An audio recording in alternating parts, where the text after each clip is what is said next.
চলতি বছরেই জীবনের নতুন অধ্যায় পা রেখেছেন জনপ্রিয় অভিনেত্রী শ্বেতা ভট্টাচার্য।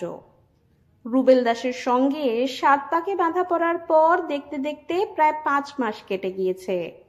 এর মধ্যেই শোনা যাচ্ছে মা হতে চলেছেন শ্বেতা। বর্তমানে শ্বেতা ও রুবেল দুজনেই অভিনয় করছেন জি বাংলার ধারাবাহিকে।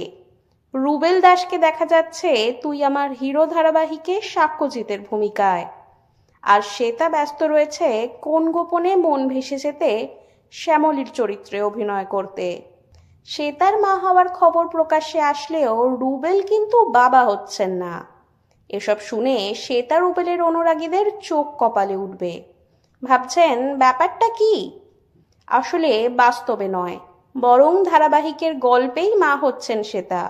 কোন গোপনে মন ভেসেছে ধারাবাহিকে শ্যামলীর চরিত্রে অভিনয় করছেন শ্বেতা, আর সেই চরিত্রেই মা হতে চলেছেন তিনি।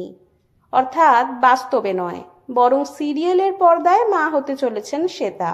সম্প্রতি সম্প্রচারিত হয়েছে কোন গোপনে মন ভেসেছে ধারাবাহিকের নতুন প্রোমোয় দেখা গিয়েছে রহস্যের জাল ফাঁস করতে এবার আশ্রমে সাধক সাধিকার বেশে অনিকেত শ্যামলী, আর তার মাঝেই হঠাৎ মাথা ঘুরে পড়ে যায় শ্যামলী।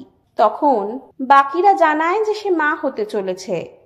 এই খবরে একদিকে যেমন আনন্দে আপ্লুত হয় অনিকেত, তেমনি তার মনে হয় এই শত্রু পরিবেশে গর্ভবতী স্ত্রীকে রাখা ঠিক নয়। শ্যামলীর এই সময় যত্ন ও বিশ্রামের প্রয়োজন, আর তাই সে সেখান থেকে শ্যামলীকে নিয়ে বেরিয়ে আসবে। তবে পরিকল্পনার মতো কিছুই এগোয় না। আচমকাই অনিকেতের ওপর আক্রমণ হয়। পিছন থেকে গাছের মোটা গুড়ি দিয়ে তাকে মারাত্মকভাবে আঘাত করা হয়।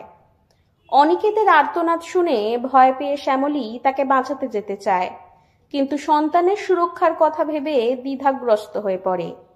শ্যামলী কি অনিকেতকে বাঁচাতে পারবে, নাকি সন্তানের কথা ভেবে পিছুপা হটবে? সন্তানের ভবিষ্যৎই বা কি হবে? এই সব প্রশ্নের উত্তর পেতে চোখ রাখতে হবে কোন গোপনে মন ভেসেছে ধারাবাহিকে।